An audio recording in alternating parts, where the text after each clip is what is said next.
situ ajaran-ajaran agama menjadi dipersempit sehingga tidak menarik lagi untuk dipelajari, Pak De. Loh iya memang, kalaupun dipelajari dia menjadi ekstrim. Dan sifatnya selalu kemudian destruktif. Selalu begitu. Jadi yang dimunculkan adalah kemudian perilaku-perilaku destruktif di dalam beragama. Karena memang ini digunakan untuk menghancurkan mereka sendiri. Karena buat kelompok yang bermain di belakang itu, you know who, kalau bahasa Harry Potter, ya kan, untuk menunjuk tadi, ya kan, ya itu paling gampang apa? Ya buat mereka menghancurkan dirinya sendiri, gak gampang. Karena mereka punya kemampuan untuk melakukan infiltrasi sedemikian hebat. Karena mereka menguasai teknologi, mereka menguasai jaringan dan lain sebagainya. Termasuk mass media mereka kuasai. Jadi mereka bisa memutar balik, memanipulasi, bahkan sejarah pun dimanipulasi. Agar tadi, proses kesadaran tadi diperlemah. Pemahaman tentang bertuhan itu kemudian dikerdilkan, direndahkan sampai pada titik nadir, sehingga kemudian akhirnya mengembalikan sifat primitif, sifat kebiadaban orang untuk mengatakan bahwa saya yang paling benar, Anda salah, saya yang paling benar, Anda salah. Gitu. Padahal kalau kita masuk pada konteks ajaran yang sesungguhnya, oh itu luar biasa, nggak ada. Tidak ada perbedaan.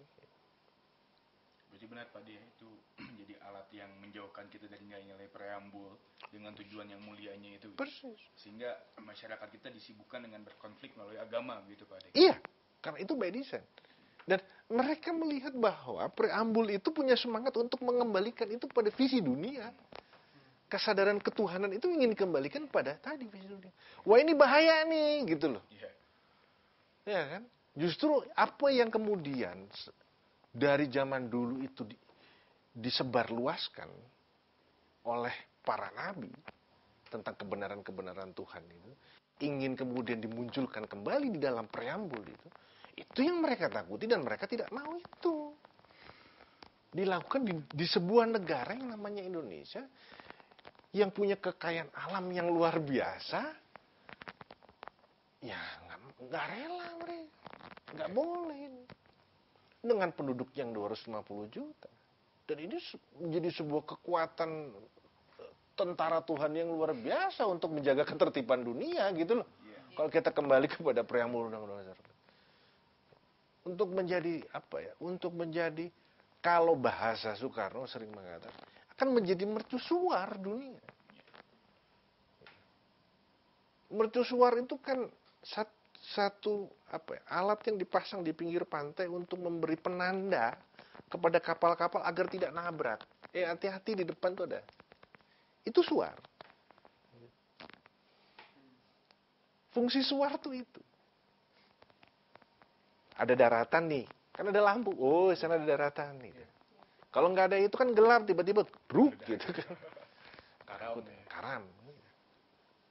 Itu fungsinya. Jadi semangat preambul Undang-Undang Dasar 45 adalah itu. Dan ruhnya adalah Pancasila. Maka kemudian menjadi jelas kenapa sila pertama adalah ketuhanan yang Maha Esa. Karena itu pokoknya. Itu dasarnya justru. Jadi bukan semangat sektarian agama, tapi semangat ketuhanan. Yang menempatkan setiap manusia dengan sadar, apapun pilihan agamanya, kita hadir di dunia ini diciptakan oleh zat yang satu, itu yang namanya Sang Maha Pencipta. Dan saya selalu berulang kali, karena di dunia ini banyak bahasa, bukan hanya satu bahasa loh. Karena banyak bahasa, maka banyak pula sebutan terhadap yang namanya Sang Maha Pencipta itu, gitu. Kan nggak boleh distandarisasi. Ya ini ngomongnya begini, karena bahasa mereka begitu. Tetapi yang dia maksud ya tetap itu, gitu. Sang Maha Pencipta, Sang Maha Kuasa itu. Kan di Islam dikatakan sebutlah dia dengan nama-nama yang baik kok. Jadi apapun dia, nggak harus disebut Allah. Sebutlah saya dengan nama-nama yang baik. Itu saja. Mau disebut dengan bahasa apapun, dengan dialek apapun, silakan. Jadi jangan berdebat soal karena hanya penyebutan nama kemudian mengatakan bahwa Tuhanmu sama Tuhan saya beda. Gitu kan. Padahal udah ditanya, emang udah pernah ketemu Tuhanmu? Dan sudah ketemu Tuhanku? Kan belum kan? Kenapa bisa Anda mengatakan beda? Hanya karena kemudian soal menyebut nama. Gitu kan. Nah itu kan cara memahami ketuhanan yang dangkal dan kemudian akhirnya menimbulkan konflik. Betulnya teori yang dipakai berarti masih sama seperti kolonialisme yang sebelumnya, teori pemecah belahan. Bahwa sekarang yang digunakan sebagai alatnya adalah salah satunya tadi agama, sehingga masyarakat kita, rakyat kita sibuk berkonflik soal agama gitu. Yang seharusnya kalau ditarik lagi kembali kepada ajarannya tadi gitu. Berwawasan dunia, bernilai dunia, dan bukan untuk berkonflik atau bertentangan satu sama lain, Pak. Sebenarnya teorinya itu berarti... Iya, sama karena yang bermain di belakang itu memang niatnya untuk menjajah. Iya. Niatnya untuk menindas, niatnya untuk menguasai dunia. Kelompok itu cuma itu. Jadi bentukannya macam-macam, istilahnya macam-macam, tapi oknumnya sama. Sama. Karena dia punya 1000 tangan. Seperti halnya gurita. Dan dia menggurita memang. Tangannya bisa kemana-mana. Kita jangan lupa, kepalanya satu. Dan gurita bisa berkamuflase. Dia bisa berubah bentuk. Nah itu. Dia oktopus. Makanya bahaya. Karena kita bisa terkecoh dengan apa yang terlihat di luar. Tapi kita lihat dalamnya, di luar bisa nampak sangat agamis, seolah-olah ini enggak. Dan yang paling parah, praktek keduanya, dengan mendangkalkan tadi, urusannya yang paling primitif apa sih betulnya? Oke, ada kepentingan besar tentang penguasaan. Tetapi untuk yang kemudian yang masuk di dalam frame ini, apa sih kepentingan jangka pendeknya? Kepentingan taktisnya apa sih? Kok ini kemudian bisa besar, misalkan begitu, dan banyak pengikutnya, kan gitu? Nah tentu ada kepentingan di sini dong yang kemudian terakomodir sehingga dia masuk di dalam desain itu kan. Apa yuk? Sederhana, kenceleng. Kalau di sini namanya kolektor, di sini tadi kotak. Ujung-ujungnya duit. Loh iya dong. Coba kita lihat nanti. Di setiap ritual itu jalan kotaknya kok, ngisi kok. Iya. Dengan bermacam metodenya. Loh iya. Dengan versinya masing-masing. Ujung-ujungnya itu dua-duanya. Untuk yang main di level tengah. Jadi mereka diperalat dengan dibayar oleh itu gitu loh.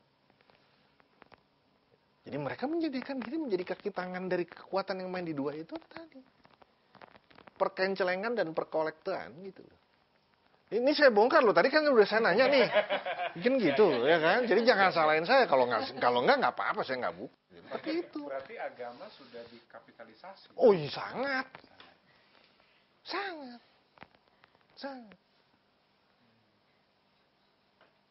Duh, rukun nikah itu apa?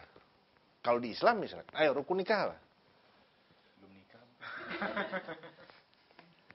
Jadi awas deh kalau nikah belum tahu. Ya kan ada pengantin perempuan laki-laki, ada wali, ada saksi. Ya. Lalu kenapa susah sekarang harus ke KUA bayar segala macam?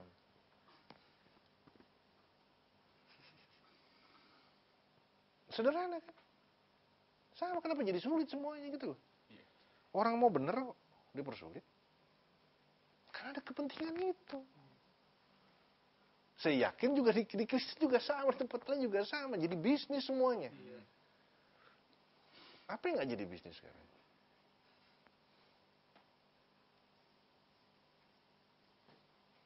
Ngeri kan? Bahkan kemudian infak, zakat segala macam dikelola satu lembaga.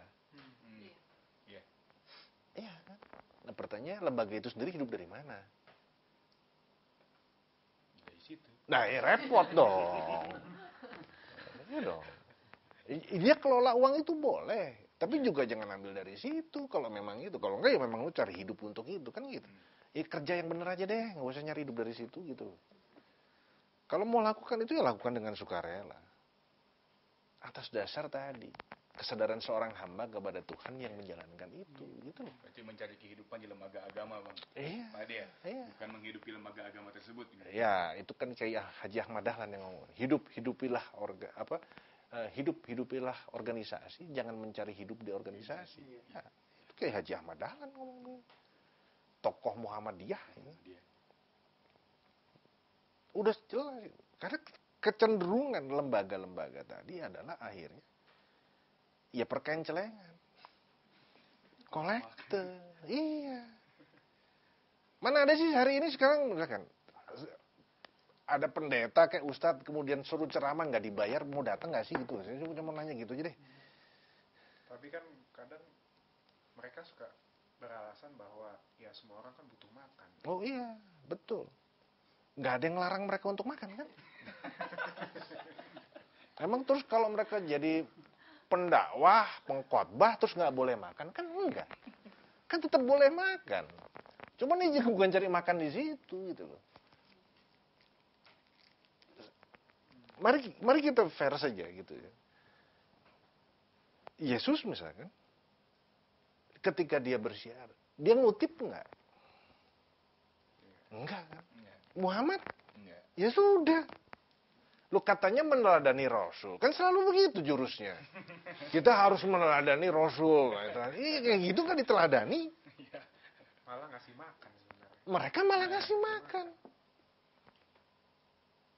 Malah memberi makan. Gitu. Jadi ada kepentingan itu di balik itu semua. Berdakwah dijadikan mata pencaharian. Lah. Kan gitu. Kan repot. Nggak pernah tuh Yesus, Muhammad. Ya, nggak usah ngomong Buddha. Buddhanya ditinggalin semuanya itu. Dia putra mahkota kok. Kerajaan dia tinggalin kok. Kemewahan itu, istana itu dia tinggalkan kok. Untuk mencari jalan kebenaran.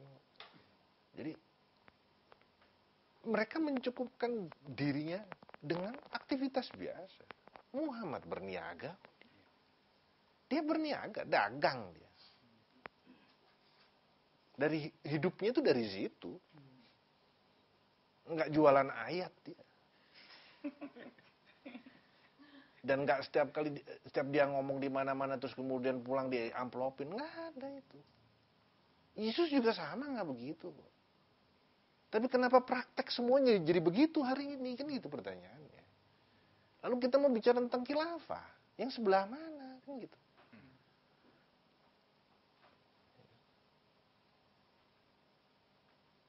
Dengan damai semua. Itu loh sebetulnya. Berarti itu kan sudah sangat bertentangan dengan preambul, dan langkah konkret dari pemerintah untuk itu harusnya kayak gimana, Pak De?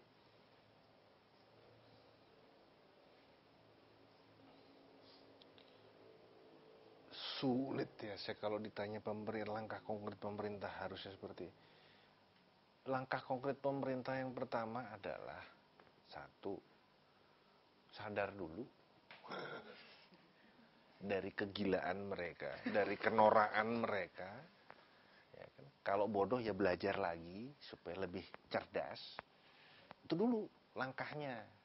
Satu, kalau sudah cukup cerdas, tidak norak, waras, sudah tidak gila, baru mengakui saya salah.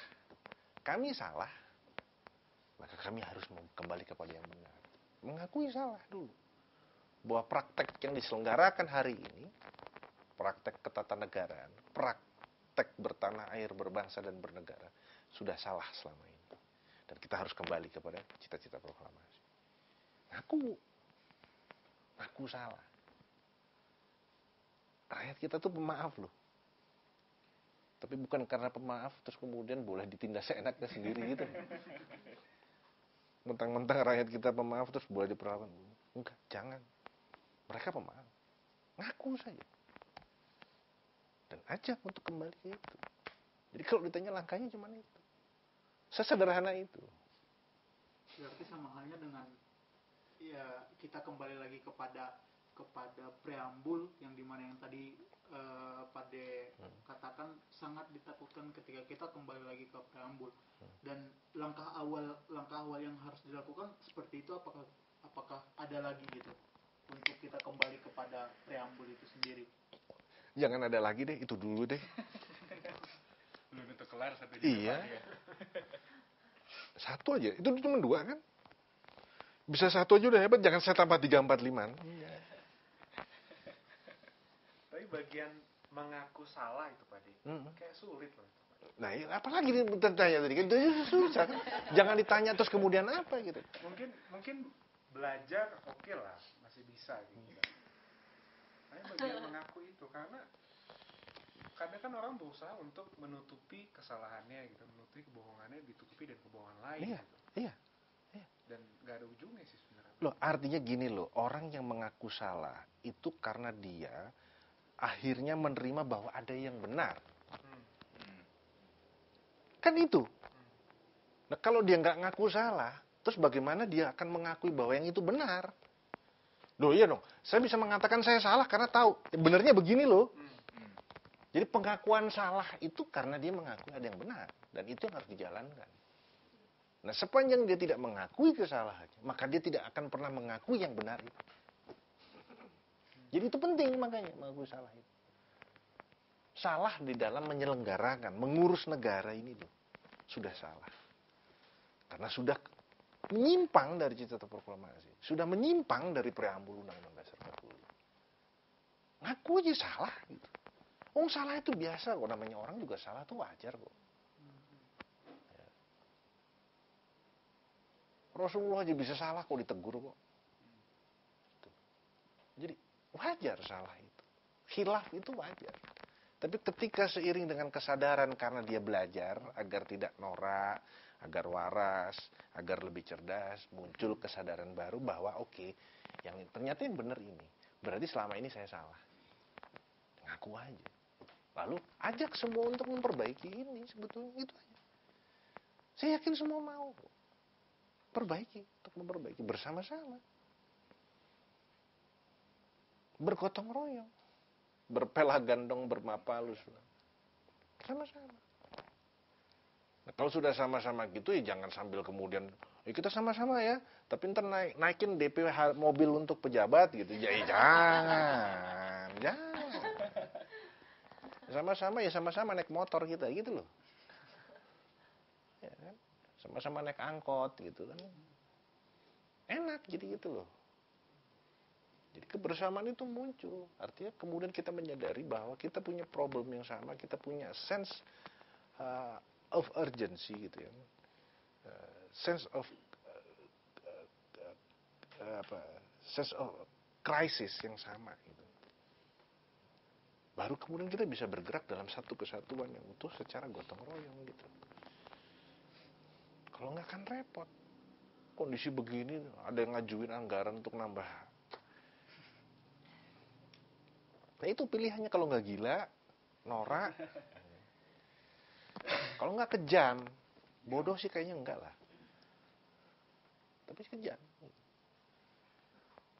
Jadi itu kita nggak bisa. Jadi kalau Anda tanya bahwa kembali ke pembicaraan kita di awal pertanyaan tadi, apakah ada yang bermain? Ada kelompok.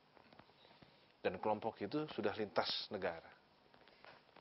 Dia seperti kayak oktopus gurita.